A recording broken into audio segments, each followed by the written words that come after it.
दिन भर की सारी बड़ी खबरों को इकट्ठा करके एक ही वीडियो में समेट कर एक बार फिर से आपके सामने लेकर हाजिर हूं। शुरू से लेकर लास्ट तक वीडियो देखना, हर खबर अलग टॉपिक की है। चैनल पर पहली बार आए हैं और सब्सक्राइब नहीं किया है तो सब्सक्राइब लाजमी कर लें। अगर आप सब्सक्राइब करके हमारे साथ जुड़ जाते हैं तो यहां पर आपको पल पल की अपडेट बहुत आसान भाषा में मिलती रहेगी।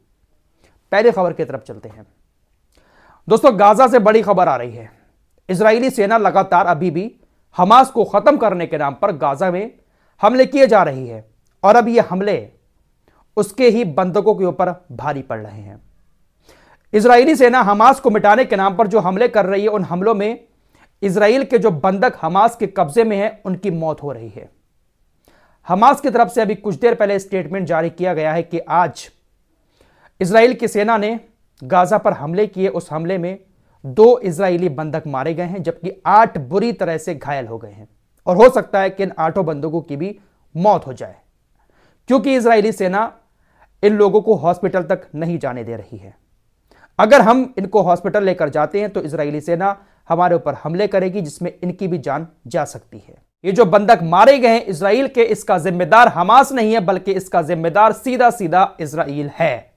यह बहुत बड़ी खबर है। हमास के इस स्टेटमेंट के सामने आने के बाद इजराइल के अंदर अब विरोध प्रदर्शन और तेज हो जाएगा। नेतन्याहू अपनी जिद पर अड़ा हुआ है, हमले लगातार कर रहा है और उस हमलों में बंधकों की मौत हो रही है। इजराइल के यहूदी इस बात से भड़क सकते हैं।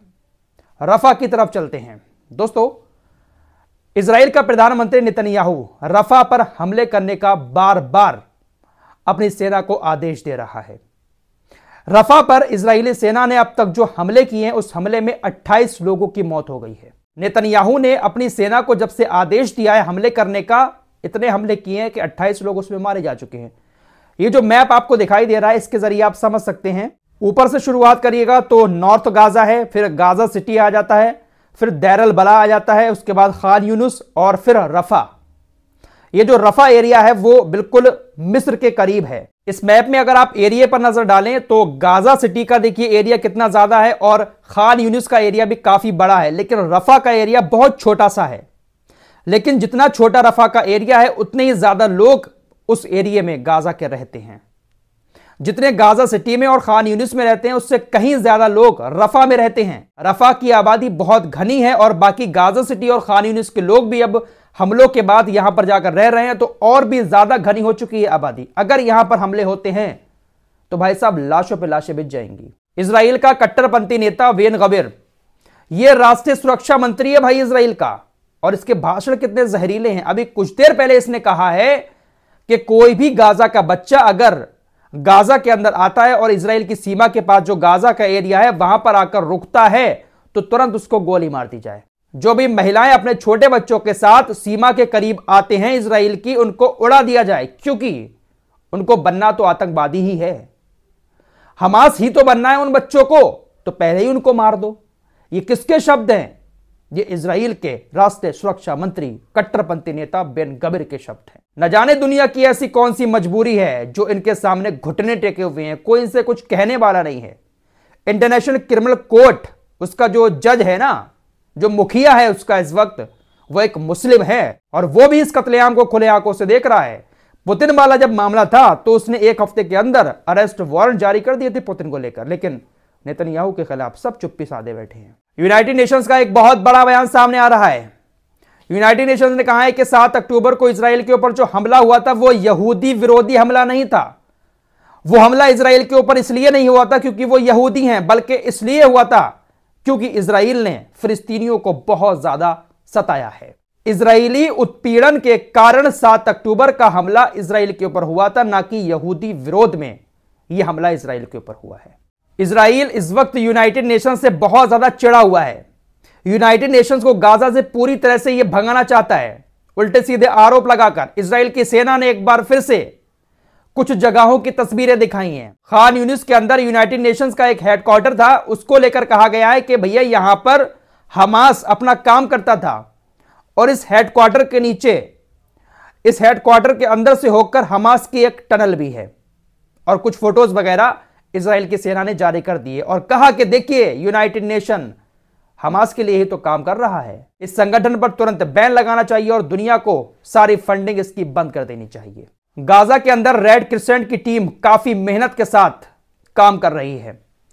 रेड क्रिसेंट की टीम अल अमल हॉस्पिटल में कुछ सिलेंडर लेकर जा रही थी ऑक्सीजन के, लेकिन इजरायली सेना उन सिलेंडरों को हॉस्पिटल के अंदर नहीं जाने दे रही है, जिसकी वजह से वहां पर 3 लोगों ने दम तोड़ दिया। दोस्तों, पिछले महीने मैंने आपको एक खबर दी थी कि रेड क्रिसेंट की टीम एम्बुलेंस के साथ एक लड़की हिंद है 6 साल की, उसको ढूंढने गई थी। इजरायली सेना ने उसकी फैमिली वालों को तो मार दिया था और उसको उठाकर ले गए थे, लेकिन जब रेड क्रिसेंट की टीम उसको ढूंढने गई तो वो भी गायब हो गए। हिंद गायब थी, रेड क्रिसेंट की टीम के 2 मेंबर भी गायब हो गए और एम्बुलेंस भी गायब हो गई। फिलहाल अब वो एम्बुलेंस मिली है और मिली किस हालत में है आप लोग देख सकते हैं। हिंद जो लड़की थी उसकी मौत हो चुकी है, इजराइल के गुंडों ने उसको मार दिया है। रेड क्रिसेंट की एम्बुलेंस की भी हालत आप लोग देख सकते हैं।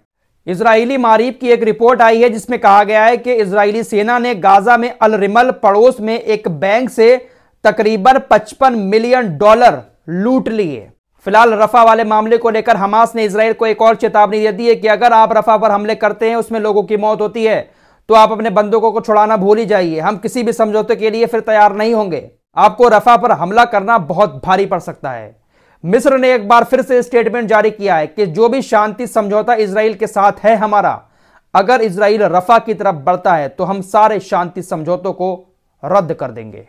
देखते हैं भाई क्या करते हैं। फिलहाल अब ऊंट सही से पहाड़ के नीचे आया है मिस्र। अब देखते हैं कि क्या करता है इजराइल को लेकर।